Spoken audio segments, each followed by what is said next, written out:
नमस्कार, आप सभी का स्वागत है। इस वीडियो में हम बात करने वाले हैं डीएलएड प्रथम वर्ष के पेपर कोड F3 के बारे में। F3 में हमको पढ़ना है प्रारंभिक बाल्यावस्था देखभाल एवं शिक्षा। जैसा कि आप सभी को ज्ञात है, F3 पेपर जो है हमारा 100 नंबर्स का है, जिसमें से आपको बिहार विद्यालय परीक्षा समिति पटना के द्वारा 70 नंबर की परीक्षा ली जाती है एवं 30 नंबर आपको आपके महाविद्यालय से प्राप्त होते हैं, जहां से आप डीएलएड कोर्स कर रहे हैं। तो ये तो था हमारा F3 प्रारंभिक बाल्यावस्था देखभाल एवं शिक्षा, जिसमें 70 नंबर का हमारा एग्ज़ाम होने वाला है। तो चलिए हम इस वीडियो में देखते हैं कि 2019 में हमको किस तरह के प्रश्न पूछे गए थे हमारे डीएलएड के F3 पेपर में। तो हम स्टार्ट करते हैं अपने वीडियो को।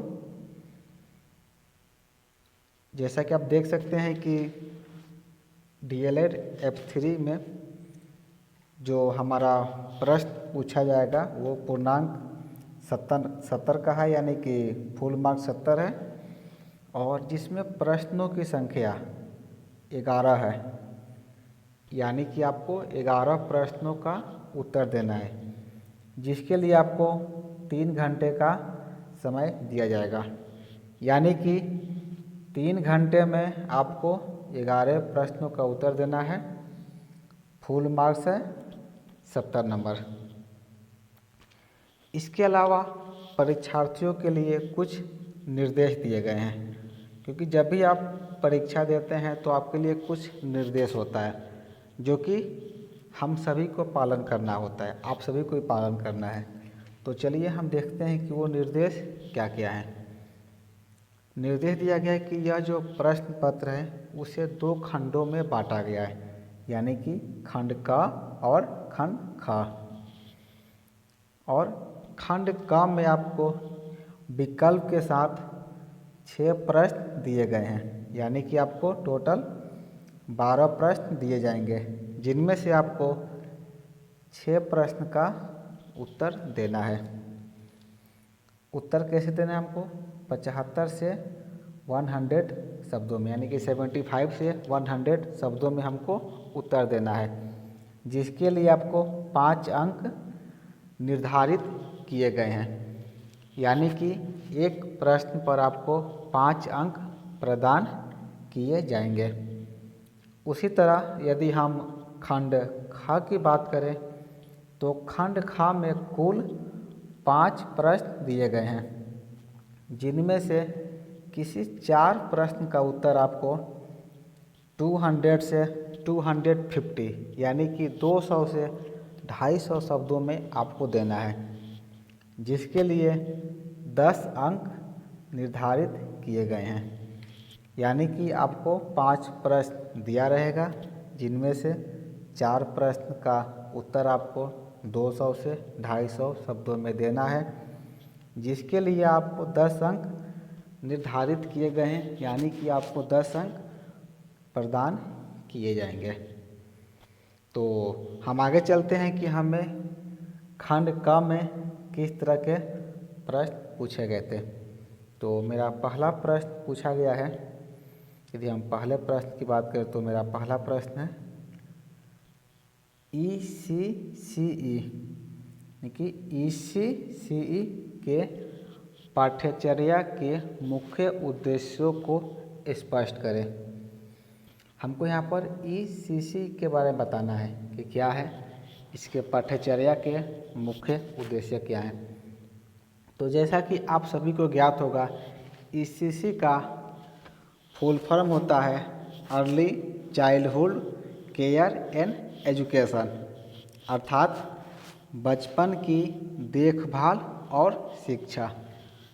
बचपन की देखभाल और शिक्षा पर आपको नोट्स लिखना है और इसके पाठ्यचर्या पर आपको बातें करनी है। और इसी में एक अथवा है, ऑप्शनल है, आप इस प्रश्न का भी चाहें तो उत्तर दे सकते हैं अगर इस प्रश्न का उत्तर आपको अगर नहीं आता है तो। दूसरा मेरा प्रश्न है, बाल विकास के विभिन्न आयामों की व्याख्या करें। बाल विकास के विभिन्न आयामों की हमको व्याख्या करनी है।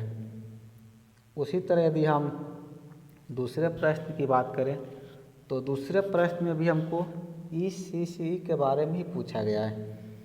दूसरे प्रश्न में आपको पूछा गया है ECCE पाठ्यचर्या को लागू करने में विद्यालय की भूमिका को स्पष्ट करें। यानी कि बचपन की देखभाल और शिक्षा के करिकुलम को यानी कि पाठ्यचर्या को लागू करने में विद्यालय की भूमिका को हमें स्पष्ट करना है, बताना है कि वो विद्यालय की क्या भूमिका होनी चाहिए। अथवा में प्रश्न दिया हुआ है आप सभी के लिए, ECCE पाठ्यचर्या को लागू करने में शिक्षक की भूमिका महत्वपूर्ण है, कैसे? यानी कि early childhood care and education curriculum को लागू करने में एक टीचर की भूमिका क्या होती है, एक शिक्षक का रोल क्या होता है, इसके बारे में हमको प्रश्न संख्या 2 में बताना है। उसी तरह यदि हम तीसरे प्रश्न की बात करें तो तीसरे प्रश्न में आपको दिया हुआ है, गतिविधियों के आयोजन के लिए विभिन्न विधियों प्रक्रियाओं के चयन का आधार क्या हो सकता है, इसके बारे में आपको बताना है। इसी में एक ऑप्शनल है, ऑप्शनल प्रश्न आप लोग के लिए है, कक्षा में आप विकासोन्मुख बाल केंद्रित प्रक्रिया का निर्माण कैसे करेंगे। यानी कि आप फ्रेंडली चाइल्डहुड सेंटर प्रोसेस जो है क्लासरूम में कैसे निर्धारित करेंगे, यानी कि बाल केंद्रित प्रक्रिया का निर्माण कैसे करेंगे, इसके बारे में आपको बताना है। चौथा प्रश्न है आप सभी के लिए, प्रारंभिक बाल्यावस्था में खेल गतिविधियों के आयोजन का क्या महत्व है, इसके बारे में आपको बताना है। ऑप्शनल प्रश्न है, सूक्ष्म एवं स्थूल गतिक कौशलों के मध्य अंतर स्पष्ट करें। यानी कि हमको सूक्ष्म एवं स्थूल गतिक कौशलों के बारे में दोनों के बीच क्या अंतर है उसको हमें स्पष्ट करना है, यानी कि बताना है। उसी तरह यदि हम पांचवें प्रश्न की बात करें तो पांचवें प्रश्न में आपको दिया हुआ है, प्रारंभिक वर्षों में भाषा विकास की प्रक्रिया क्या है, स्पष्ट करें।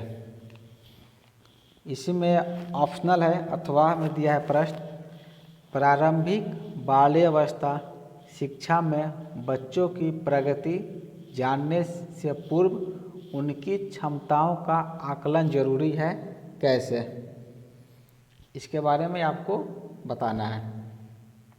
उसी तरह यदि हम छठे प्रश्न की बात करें तो छठे प्रश्न में आपको दिया हुआ है, बिहार में प्रारंभिक बाल्यावस्था शिक्षा की चुनौतियाँ क्या है। यानी कि प्रारंभिक बाल्यावस्था में चाइल्डहुड एजुकेशन की यदि हम बात की जाए तो इसमें वो चैलेंजेस क्या है, बिहार के परिप्रेक्ष्य को ध्यान में रखते हुए इसके बारे में आपको छठे प्रश्न में बताना है। में आपको अथवा में प्रश्न दिया हुआ है, राज्य में प्रारंभिक बाल्यावस्था शिक्षा को 8 वर्ष तक विस्तार देने का क्या अर्थ है।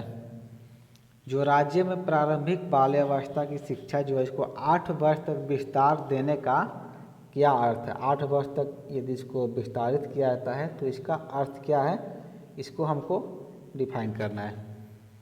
तो ये तो था खंड का के सारे प्रश्न। अब हम बात करते हैं खंड ख यानी कि सेक्शन बी की, जिसको हमें ये दीर्घ उत्तरीय प्रश्न है, 200 से 250 शब्दों में हमें उत्तर देना है।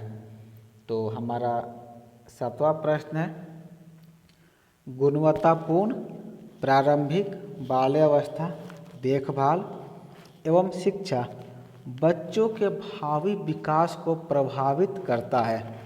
विवेचना करें। गुणवत्तापूर्ण यानी कि क्वालिटी, प्रारंभिक जो होती है प्रारंभिक बाल्यावस्था देखभाल एवं शिक्षा जो है बच्चों के भावी विकास को प्रभावित करता है, यानी कि उनके फ्यूचर को डेवलपमेंट कैसे करता है, इसके बारे में हमको इस प्रश्न में बताना है। उसी तरह यदि हम 8वें प्रश्न की बात करें तो इसमें आपको पूछा गया है, विशेष आवश्यकता वाले बच्चे से क्या अभिप्राय है। विशेष आवश्यकता वाले बच्चे यानी कि स्पेशल नीड चाइल्ड, वैसे बच्चे जिनको कि स्पेशल नीड की आवश्यकता है, विशेष आवश्यकता वाले बच्चे हैं, उनसे आपका क्या अभिप्राय है। यदि शाला पूर्व केंद्र में विशेष आवश्यकता वाला बच्चा आता है तो ऐसे में बाल देखभाल कार्यकर्ता की क्या भूमिका होती है। बाल देखभाल कार्यकर्ता यानी कि चाइल्ड केयर वर्कर, वैसे वर्कर जो बच्चों की देखरेख करते हैं। तो यदि कोई शाला पूर्व केंद्र में कोई विशेष आवश्यकता वाला बच्चा यानी कि स्पेशल नीड स्टूडेंट आता है तो जो वहाँ के चाइल्ड केयर वर्कर हैं उनकी क्या भूमिका होगी, इसके बारे में आपको एक्सप्लेन करना है।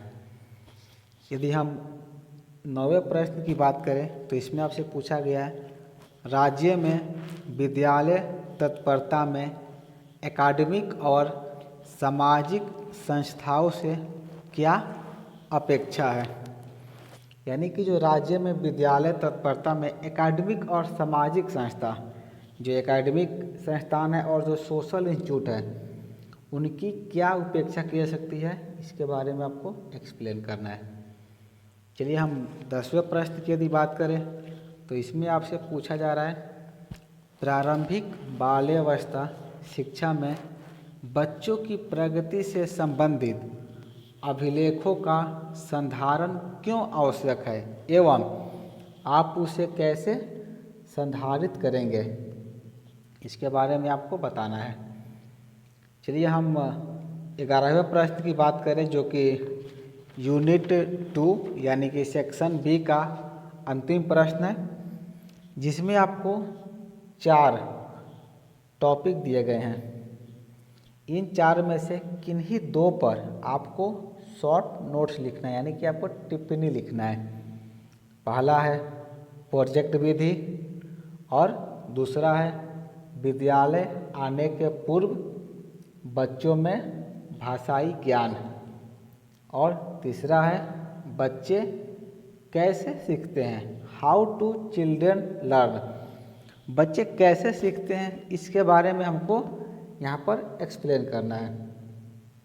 और चौथा है वर्ग कक्ष प्रदर्शन, यानी कि क्लासरूम डिस्प्ले, वर्ग कक्ष प्रदर्शन सामग्री, वो कौन कौन सी सामग्री है, वो कौन कौन से मटेरियल है जिनसे हम वर्ग कक्ष को अच्छा से डिस्प्ले कर सकते हैं, अपने वर्ग कक्ष को अच्छे से सजा सकते हैं।